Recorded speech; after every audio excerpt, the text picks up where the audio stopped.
All right, let's dive into a question that is a real head scratcher.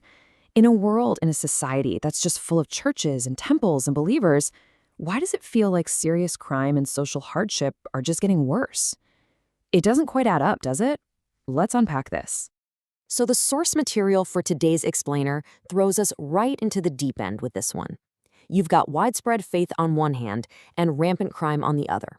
You'd think one would cancel the other out, right? But nope. We're living in a world where both seem to be growing. And look, we're not just talking about someone stealing a loaf of bread here. The source points out this really disturbing shift.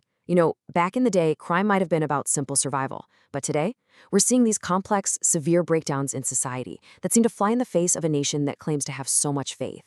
So, what is really going on? Okay, this is where our source takes a really sharp turn, and it offers a diagnosis that might just flip everything you think you know about crime on its head. It's kind of like we're putting society itself on trial. Now get this. The argument here is that criminals aren't the disease, they're the symptom. Their actions are basically a giant flashing neon sign pointing back at all of us, showing us where we've gone wrong.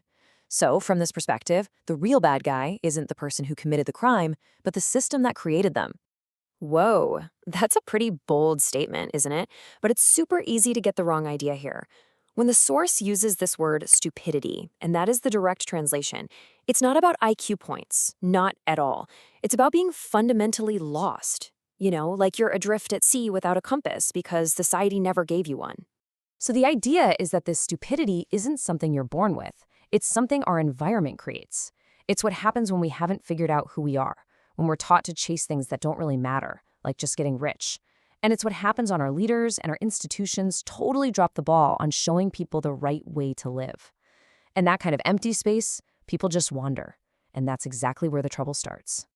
So, if society's failing, what about all our spiritual institutions? Well, according to our source, they're not just failing to fix the problem, they're actually a part of it.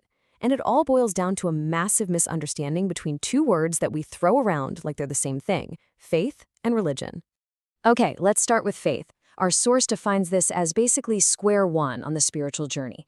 It's that moment of pure desperation, right? When we're in trouble, we get together, we look up, and we just ask for help. It's all about needing something, depending on something, and just pleading for relief. But religion, now that's a whole different ballgame. The source gets right into the original meaning of the word. It's made of two characters, Zhong, which means the highest, and Guo, which means teaching. So religion isn't about asking for stuff, it's about learning stuff, about receiving the highest teachings on how the world actually works. This slide just lays it out so clearly. Look at the difference. Faith's goal is to get help. Religion's goal is to learn the truth. Faith is all about pleading and depending on something else. Religion is about studying and understanding for yourself. One is a place you go when you're in trouble, the other is a place you go to be taught. Faith is that basic human need, but religion, that's supposed to be the next step up. And boom, here it is. This is the absolute core of the argument. The source is saying that everything we've been calling religion up until now, it's really just been faith. Our churches, our temples, they've become experts at gathering people who are hurting, but they've completely failed to make that next crucial step into becoming places of learning that actually teach us how to live. So if our current setup is just stuck on the faith level, what in the world does true religion even look like? Well, the source gives us a really compelling picture, and it's all centered around the idea of a teacher. I mean, this just completely reframes the whole idea of a spiritual leader, doesn't it? It's not about being put on a pedestal and worshipped. It's about being a resource, a teacher.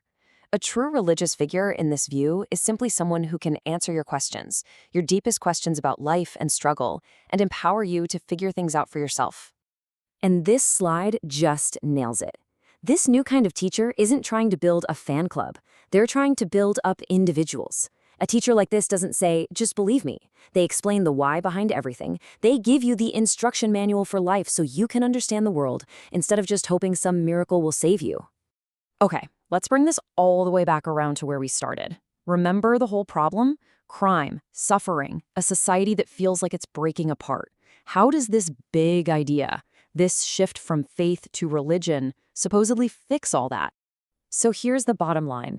It's not that people don't want to believe. They absolutely do. They are showing up in huge numbers searching for answers. But the institutions they're going to are stuck in phase one. They haven't grown up. They haven't become places of religion that offer real, practical wisdom. And when people don't get that guidance, well, they're left to wander around in the dark. So, what's the solution? The source actually lays out a pretty clear 3-step roadmap. First, we just have to admit it. What we've been calling religion is just faith.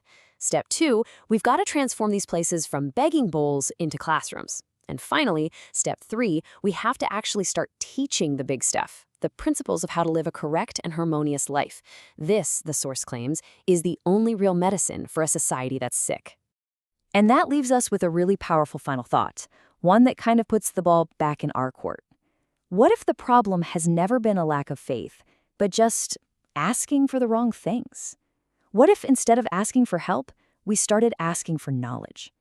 What if we stopped pleading for a miracle and started demanding an education? Now that is a question we're thinking about.